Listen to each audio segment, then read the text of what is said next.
it's Javaturnia, aka Javs. And Mechatronis, aka Nex. We're the Alt.Geeks, and we're back for another Alt.Geeks Show and Tell.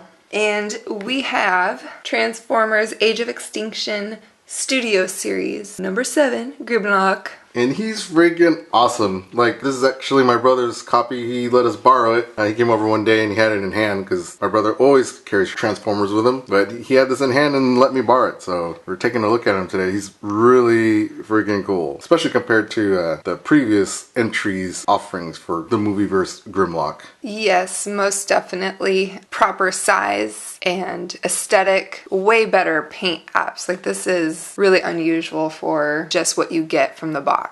Yeah, I gotta give props to the designers and Hasbro for the Studio Series figures. They're turning out pretty cool. I know some of the quality isn't the best on all of the figures, but I just think the designs are really great.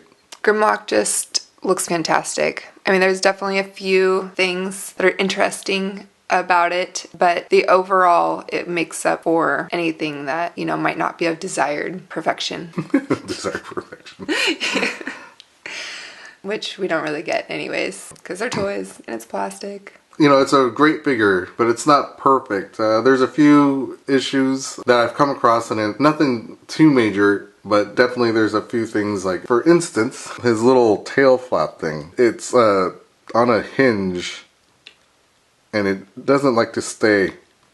You kind of have to prop it up.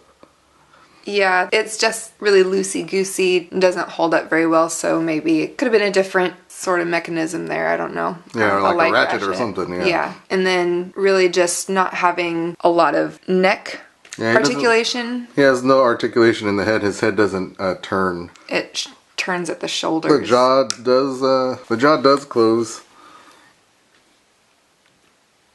It doesn't really have much of a... There's no left and right. He just swivels at the shoulder joint. Yeah, so for those things, you know, it doesn't really fit high marks on the criteria or expectations, but overall, I mean, you know, it's not, I don't know. It's not detrimental. Awesome. I mean, it's not like the end of the world or something. No, it's not. His arms are on a ball joint, so his arms, no elbow movement, but they kind of like move around a little bit. His legs are decently articulated, but he has limitations just because of his bulk. Some of his parts kind of knock against each other, limiting some of the range of movement, but you can get some decent poses out of it. Yeah, so I think all in all, as far as play, he's an awesome figure.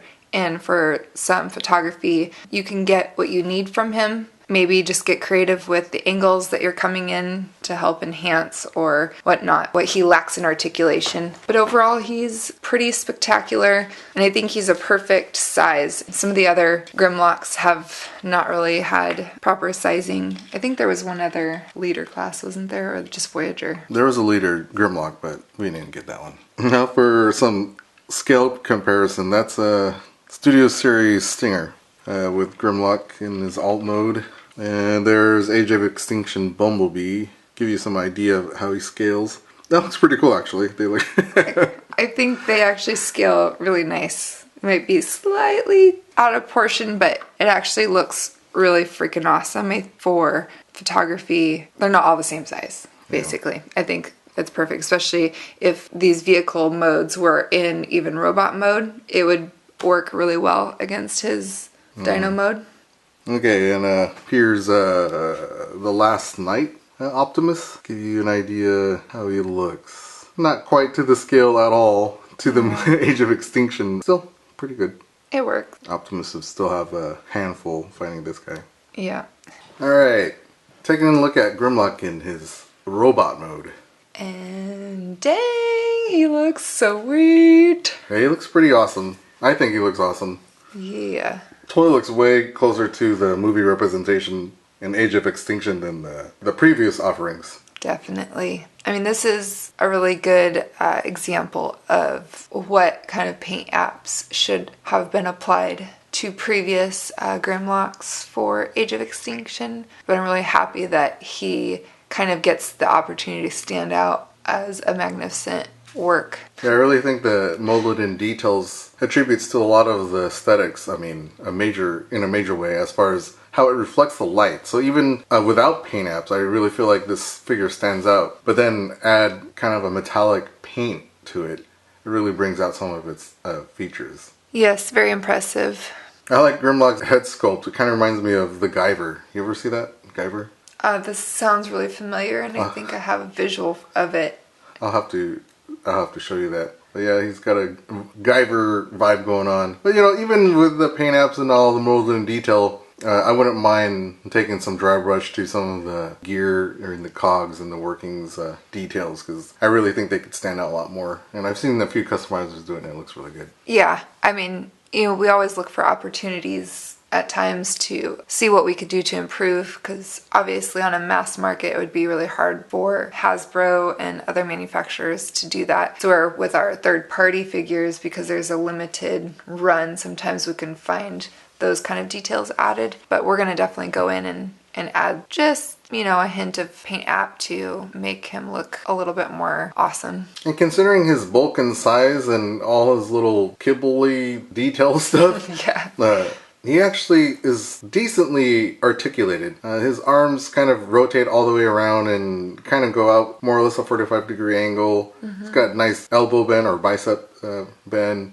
Yeah. He's got wrist swivel on his left hand. Yeah. The major issue I think I've run into posing him was literally just his leg, his hip skirts get in the way of his the range of motion of his legs. But if you untap his side skirts and then move his front panel forward, you could get a little bit more range in motion. Yeah, I was actually really surprised when I was messing around with him that some of the things that would seem like it would run into being in the way, the tops of these things, they actually don't really interfere with much of the actual articulation. There's other parts that are hindering it. So I was impressed that even though some of it can be really kibbly, it didn't really pose a problem for posability. Yeah, and besides, it's not like Grimlock. I mean, he's a big, lumbering, huge dude. Yeah. It's not like he's going to be doing kung fu kicks and flips and stuff. Yeah, he's smashing, what did he originally have? Like a hammer mallet thing, and then here he has what's that called? A club fist. Or a mace hand. Yeah, mace hand. Whatever that is, he's definitely throwing around some heavy weights. I definitely wouldn't mind picking up the third-party add-ons for him for his big club staff thing, whatever. And yeah. Let's do some scale. Yeah, let's show some scale. All right, here we go. Scaling, sizing. Yeah, we decided to bring out a couple different versions of Grimlock.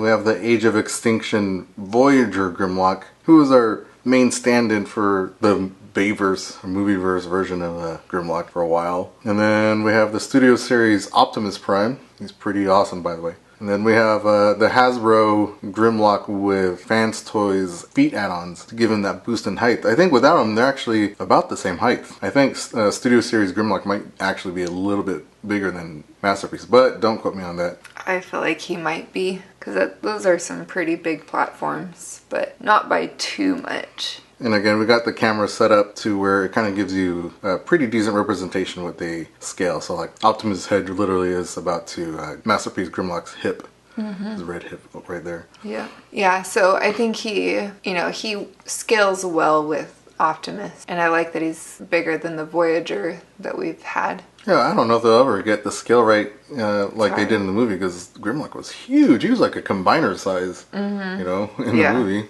Yeah, it would be hard, but I'm glad that the size and then the screen accuracy is pretty sweet. Either way, he looks freaking cool, especially with other figures and whatnot. He's definitely a kind of a standalone figure. He doesn't really fit in with the rest of our Movieverse collection because he's kind of off scale and he just looks completely badass. He does probably fit in well with the Studio Series, but even there, they're mixing up the characters from the different movie lines, so from the different movies. So I don't know. He's awesome. I would definitely suggest picking him up if you are into the movie figures. And I know the movies, the storylines are terrible, but man, I grew up watching Power Rangers. The storylines were fickle. Yeah. I'm easily entertained, and I'm proud to admit that. Yeah. Like I said, it's not, to me, I don't consider these like as part of my Transformers universe in my head. It's just a completely different show about transforming robots. Yeah. Featuring Peter Cullen, so he sold me there. And Frank Welker, you know what I mean? Yeah. Yeah, so we're happy to have had him. Thank you again to my brother-in-law, my brother. Autobot Prime. Yeah, letting us borrow him. It's really awesome. I'm glad we got an opportunity to hang out with him for a bit and do a little review out of appreciation for what he is. Show and tell. How dare you? I know, not review. Shooting a video is what I... Show and tell. But anyway, guys, thanks for hanging out and for the show and tell on Studio Series Grimlock, and we'll see ya soon. Yep. See you next time. Bye. Peace out.